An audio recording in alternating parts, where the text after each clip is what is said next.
મિત્રો, બાયસેગના અનુસંધાનની અંદર આજે આપણે શિક્ષક પ્રશિક્ષણની તાલીમ જ્યારે મેળવી રહ્યા છીએ ત્યારે શિક્ષણની અંદર જે તમામ જે બાબતો આવી રહી હોય એના વિશે આપણે માહિતી પ્રાપ્ત કરીશું. મિત્રો, ખાસ કરીને આપણે જોઈએ તો ઘણીવાર એવી પણ વિગતો આપણને જોવા મળે છે કે ભાઈ શિક્ષણમાં કેટલી બધી પ્રગતિ થઈ ગઈ છે. આમ જોઈએ તો ઈસવીસન 1854ની અંદર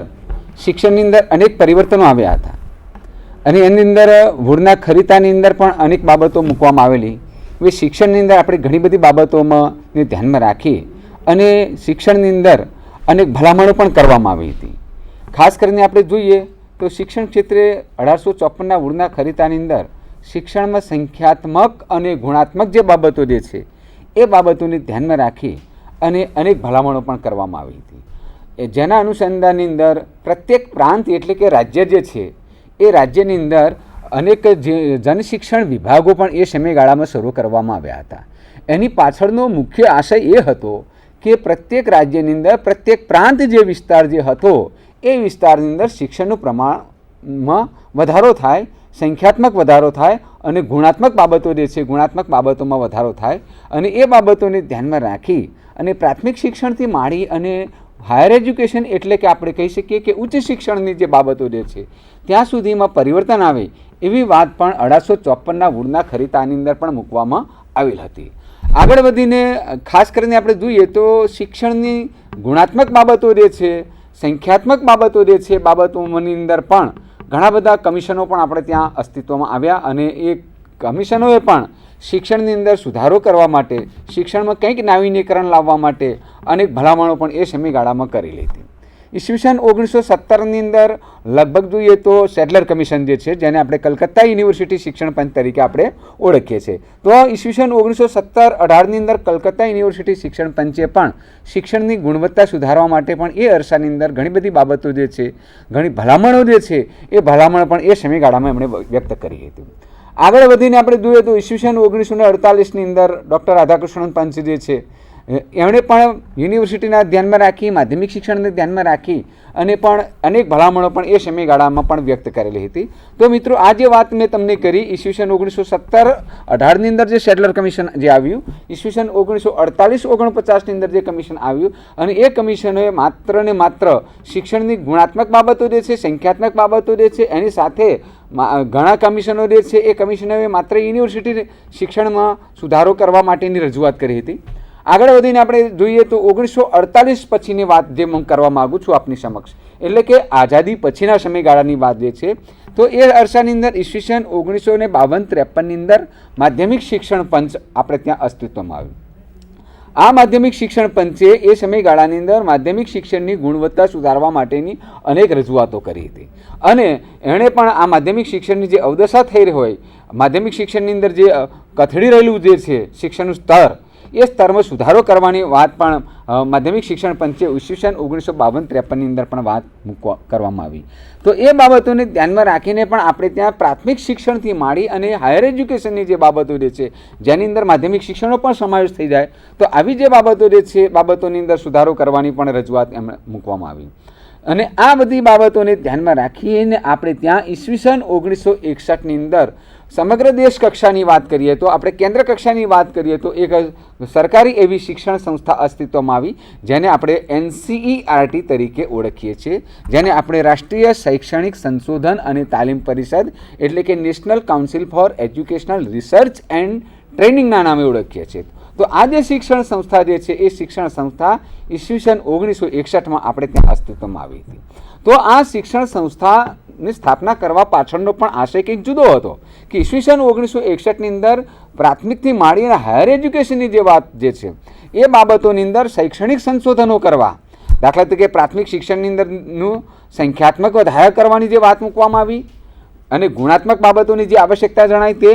વિદ્યાર્થીઓ જે છે શાળા કક્ષાએ જેટલા દાખલ થવા જોઈએ પહેલા ધોરણની અંદર એટલા વિદ્યાર્થીઓ દાખલ થઈ શકતા નથી. 1 થી 7 ધોરણનું પ્રાથમિક શિક્ષણ જે વિદ્યાર્થીઓ પહેલા ધોરણમાં પ્રવેશ મેળવ્યો છે એ વિદ્યાર્થીઓ 1 થી 7 ધોરણનું શિક્ષણ પૂર્ણ કરી શકતા નથી. અથવા તો માધ્યમિક શાળાની અંદર ધોરણ 8માં જે વિદ્યાર્થી જાય છે એ ધોરણ 10 એટલે કે માધ્યમિક શિક્ષણ બોર્ડની પરીક્ષા સુધી એ પહોંચી શકતો નથી. આ તો એની પાછળના રીઝન શું છે? શા માટે આ વિદ્યાર્થીઓ જે છે એ વિદ્યાર્થીઓ શાળા છોડી દેતા હોય? શા માટે આ વિદ્યાર્થીઓ એકના એક ધોરણની અંદર વારંવાર રહેતા હોય? તો આ બધા જે ફેક્ટર્સ જે છે, આ બધા જે રીઝન જે છે, આ બધા જે કારણો જે છે એ કારણોનો અભ્યાસ કરવાનું કાર્ય જે છે એ કાર્ય પણ આવી શિક્ષણ સંસ્થાઓ એ સમયગાળામાં પણ કરતી હતી. એટલે શૈક્ષણિક સંશોધનો જે છે એ સંશોધનોનું જે કામ કરવાનું જે કાર્ય જે છે એ કાર્ય એનસીઈઆરટી એ સમયગાળામાં કરે છે. તો આવા શૈક્ષણિક સંશોધન એનસીઈઆરટી કામ કરે. વિવિધ પાઠ્યપુસ્તકો જે છે તત્કાલીન સમયગાળાની અંદર વાત કરી કે હું જે વાત કરું છું મિત્રો તમારી સમક્ષ આજે ઈસવીસન 1961ના અરસાની અંદર. તો કેન્દ્ર કક્ષાએ ઈસવીસન 1961ની અંદર જ્યારે એનસીઈઆરટી જ્યારે કાર્ય કરે છે ત્યારે આવા શૈક્ષણિક સંશોધનો જે છે, અભ્યાસક્રમો જે છે કે વર્તમાન સમયગાળાને ધ્યાનમાં રાખીને કેવા પ્રકારના અભ્યાસક્રમોનું આયોજન કરવું જોઈએ, પ્રાથમિક શિક્ષણથી માંડી અને હાયર એજ્યુકેશનમાં કેવા અભ્યાસક્રમનું આયોજન કરી શકાય, કેવા પાઠ્યપુસ્તકોની રચના કરી શકાય, એ બાબતોને ધ્યાનમાં રાખીને પણ એનસીઈઆરટી જે છે એ એનસીઈઆરટી આવા કાર્યો પણ એ સમયગાળામાં કરતી હતી. બીજી બાબત એ છે કે ભાઈ પ્રાથમિકથી માંડીને માધ્યમિક શિક્ષણ હોય કે હાયર એજ્યુકેશનની જે બાબતો જે છે, આ કક્ષાના જે વિદ્યાર્થીઓ જે છે એ વિદ્યાર્થીઓને કેવા પ્રકારનું શિક્ષણ આપવું અને એને માટે કેવા પ્રશિક્ષકો તૈયાર કરવા અથવા તો કેવા શિક્ષકો તૈયાર કરવા એ બાબતનું ધ્યાન પણ એનસીઈઆરટી એ સમયગાળામાં કામ કરતી હતી. અને એ એનસીઈઆરટી જે છે આવા શિક્ષક પ્રશિક્ષણની સંસ્થાઓ સાથે પણ ઘણી રીતે સંકળાયેલી હતી. તો એનસીઈઆરટી જે છે એ આવા શિક્ષકોને યોગ્ય પ્રકારની તાલીમ આપે કે ભાઈ વર્ગખંડની અંદર કયા પ્રકારનું શૈક્ષણિક સાધનો વર્ગખંડમાં ઉપયોગ કરી શકાય,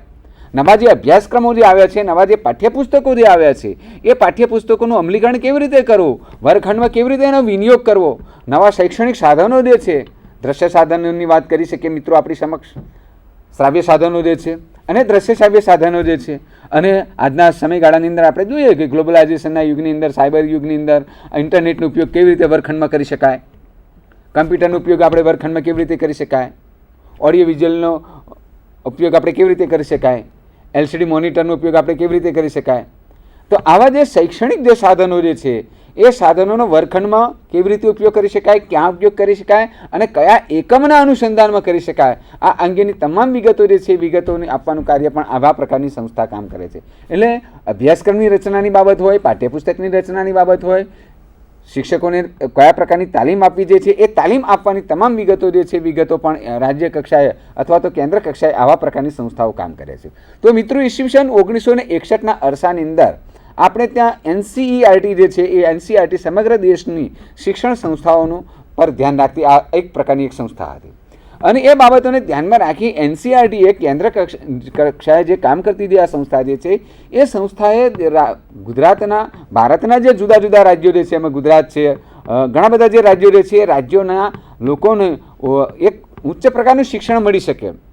યોગ્ય પ્રકારનું શિક્ષણ પ્રાપ્ત કરી શકે વિદ્યાર્થીઓ, એ બાબતોને ધ્યાનમાં રાખી અને પ્રત્યેક રાજ્યની અંદર આવી કેન્દ્ર કક્ષાએ જેમ એનસીઈઆરટી કાર્ય કરે છે એવી એક રાજ્ય કક્ષાએ પણ એક પ્રકારની એવી અલાયદી એવી શૈક્ષણિક સંસ્થા અસ્તિત્વમાં આવે એ બાબતની રજૂઆત પણ આપણે ત્યાં મેં આગળ વાત કરી હતી. 1948-49ની અંદર આપણે ત્યાં અમુક શિક્ષણ પંચ આવ્યું જેને આપણે ડૉક્ટર રાધાકૃષ્ણ પંચ તરીકે ઓળખીએ છીએ. 52-53માં મુદલિયાર કમિશન આવ્યું અને ત્યાર પછી આપણે ત્યાં 1986ની અંદર તત્કાલીન સમયગાળાની અંદર આપણે વાત કરીએ તો સ્વર્ગસ્થ રાજીવ ગાંધીના અધ્યક્ષ સ્થાને આપણે ત્યાં રાષ્ટ્રીય શિક્ષણ નીતિ અમલમાં આવી હતી. નેશનલ એજ્યુકેશન પોલિસીના નામે આપણે એને ઓળખીએ છીએ. તો આ જે રાષ્ટ્રીય શિક્ષણ નીતિ જે છે એ નીતિના એક ભાગરૂપે પણ આપણે ત્યાં એ સમયગાળાની અંદર આવી ઘણી બધી સંસ્થાઓ જે છે એ સંસ્થાઓ પણ અસ્તિત્વમાં આવી હતી. તો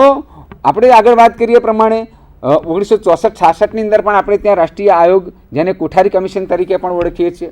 જેને ભારતીય શિક્ષણ પંચ તરીકે ઓળખીએ છીએ. તો આ કોઠારી કમિશને પણ પ્રાથમિક શિક્ષણથી માંડી અને ઉચ્ચ શિક્ષણની જે સંસ્થાઓ જે છે તો એ સંસ્થાઓની અંદરની કાયાપલટ કરવાની વાત પણ આવી ઘણા બધા કમિશનો જે છે, ઘણા બધા શિક્ષણ પંચો જે છે, ઘણા બધા આયોગો જે છે એ આયોગોએ પણ તત્કાલીન સમયગાળામાં પણ એ પ્રકારની વાત મૂકેલી છે. તો મેં આગળ વાત કરી એ પ્રમાણે કે ઈસવીસન 1961ની અંદર એનસીઈઆરટી જે છે એ કેન્દ્ર કક્ષાએ કામ કરતી જે સંસ્થા જે છે એ સંસ્થાને ધ્યાનમાં રાખીને આપણે ત્યાં ઈસવીસન 1962ની અંદર મેં આગળ વાત કરી એ પ્રમાણે મિત્રો તમે સાંભળ્યું હશે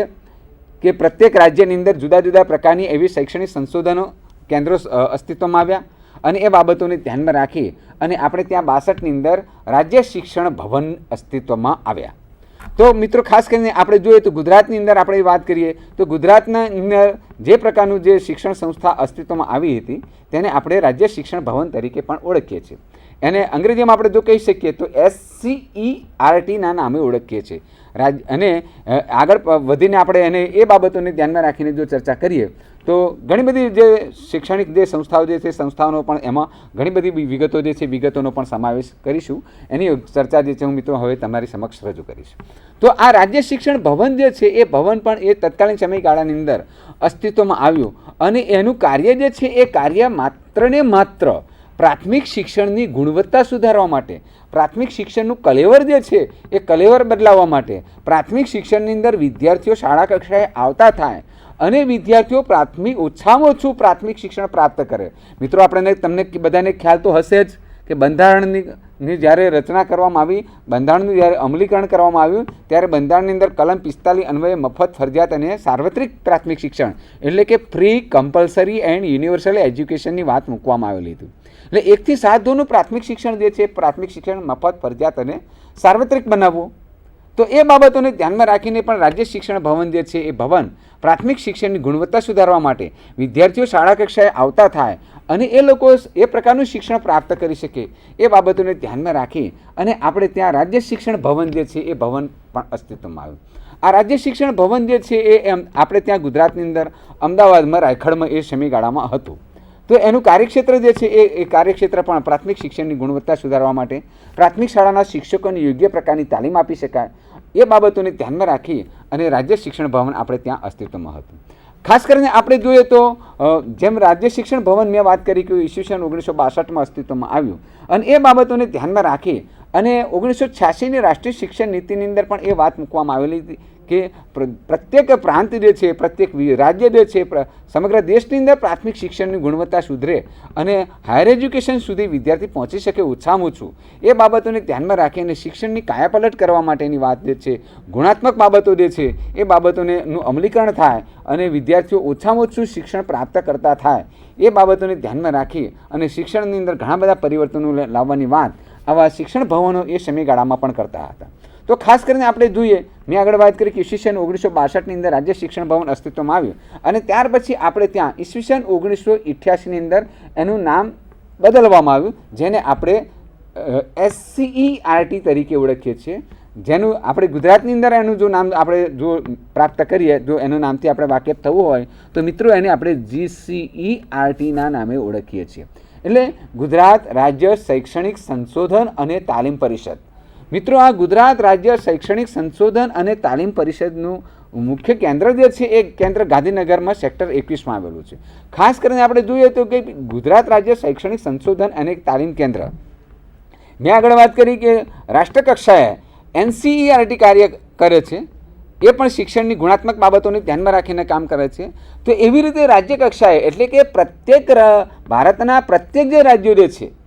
એ બધા જ રાજ્યો જે છે બધા જ રાજ્યોની અંદર આવી એક SCERT નામની એક રાજ્ય શૈક્ષણિક સંશોધન અને તાલીમ પરિષદ નામની એક સંસ્થા દરેક જગ્યાએ કાર્યરત છે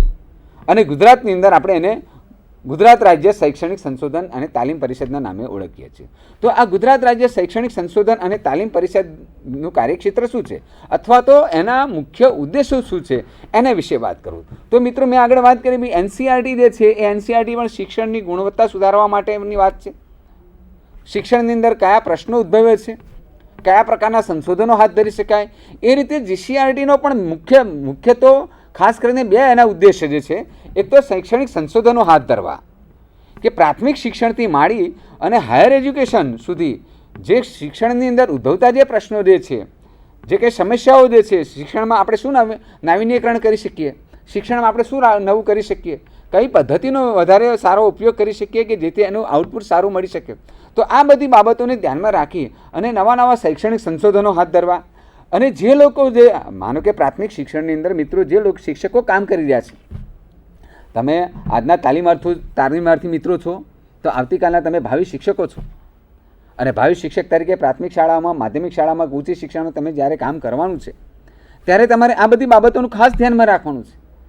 કે આગામી દિવસોની અંદર તમે જે ક્ષેત્રની અંદર કામ કરશો ત્યાં ઘણા બધા પ્રશ્નો ઉપસ્થિત હશે. વિદ્યાર્થી શાળામાં અનિયમિત આવતો હોય, ગૃહ કાર્ય કરી નથી લાવતો, વર્ગમાં નબળો જોવા મળે છે, મેદાન પર સારી રીતે કામ કરી શકતો નથી, અમુક સહઅભ્યાસ પ્રવૃત્તિઓમાં ભાગ લઈ શકતો નથી, પ્રાર્થના સંમેલનમાં મોડો આવે છે, ગણિતમાં કચાશ છે, ચિત્રકામ સારું આવડતું નથી. તો આવા ઘણા શૈક્ષણિક પ્રશ્નો પણ હોય, વહીવટી પ્રશ્નો પણ હોય, એના પોતાના સામાજિક પ્રશ્નો જે છે અને અંગત પ્રશ્નો પણ હોઈ શકે. તો આવા ઘણા બધા જે પ્રશ્નો જે છે એ પ્રશ્નોને વાચા કોણ આપી શકે? શિક્ષકો જ આપી શકે. એનું સમસ્યાનો ઉકેલ લાવવા માટે શિક્ષકો જ પ્રયાસ કરવાના હોય. તો મિત્રો, તમે જ્યારે આજે શિક્ષક પ્રશિક્ષકની આજે પ્રશિક્ષણની જે સંસ્થા જે છે એ સંસ્થાની અંદર તમે જ્યારે આ પ્રકારની તાલીમ મેળવી રહ્યા હોય અને આગામી દિવસોની અંદર જ્યારે તમે શિક્ષક તરીકે જ્યારે જવાના હોય અથવા તો જ્યારે તમે શિક્ષક તરીકે જોડાશો ત્યારે આ બધી બાબતો જે છે એ બાબતોનું ખાસ તમારે કાળજી રાખવાની રહેશે. અને એ બાબતોને ધ્યાનમાં રાખી અને પ્રાથમિક શિક્ષણ, માધ્યમિક શિક્ષણ અને ઉચ્ચ શિક્ષણની અંદર કયા પ્રકારના વિવિધ સંશોધનો હાથ ધરી શકાય એનું પણ આપણે ખાસ ધ્યાનમાં રાખવું પડશે. તો જીસીઈઆરટી જે છે એ જીસીઈઆરટીનો મુખ્ય ઉદ્દેશ શું છે? તો ખાસ કરીને આપણે જોઈએ તો એનો મુખ્ય ઉદ્દેશ એ છે કે જે તે કક્ષા એટલે કે પ્રાથમિક શિક્ષણથી માંડી અને હાયર એજ્યુકેશન. હવે મેં આગળ વાત કરી કે મિત્રો, એક સમયમાં રાજ્ય શિક્ષણ ભવનની જવાબદારી માત્ર ને માત્ર પ્રાથમિક શિક્ષણની ગુણાત્મક બાબતોને ધ્યાનમાં રાખીને જ હતી. પણ નવા જે આયામો આવી રહ્યા હોય, નવી જે નીતિઓ આવી રહી હોય, નવા જે આયામો જે છે, અભિગમો જે છે, કોન્સેપ્ટ જે છે, નવી પદ્ધતિઓ જે છે, એ બધી બાબતોને ધ્યાનમાં રાખી અને દરેકનું કાર્યક્ષેત્રની અંદર પણ ઘણો બદલાવ આવતો હોય છે. હવે જીસીઈઆરટી જે છે એ પ્રાથમિકથી માંડી અને હાયર એજ્યુકેશન સુધીનું કાર્યની દેખરેખ રાખે છે, એનું આયોજન પણ કરે છે અને એને માર્ગદર્શન પણ પૂરું પાડે છે. એટલે આવા પ્રાથમિક શાળાના શિક્ષકો માટે, માધ્યમિક શાળાના શિક્ષકો માટે જે પ્રકારના સંશોધનોની આવશ્યકતા જે છે એ સંશોધનો હાથ ધરવા, એના માટે શિક્ષકોને પ્રોત્સાહન પણ આપવું પડે.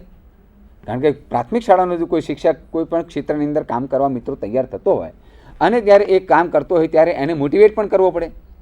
એમાં એને આર્થિક અનુદાન આપવાની આવશ્યકતા ઊભી થાય તો શાળાએ અથવા તો આવી જે સંસ્થા જે છે એ સંસ્થાને આર્થિક અનુદાન પણ આપી શકે છે. તો આના શિક્ષકોને યોગ્ય પ્રોત્સાહન આપવું અને એ સંશોધન કેવી રીતે ડેવલપ કરવું, એને કેવી રીતે આગળ વધારવું. દાખલા તરીકે એક પ્રશ્ન એવો પણ હોય કે એ પ્રશ્ન પોતાનો અંગત પ્રશ્ન હોય અથવા તો કોઈ એક શાળા કક્ષાને ધ્યાનમાં રાખીને પ્રશ્ન હોય.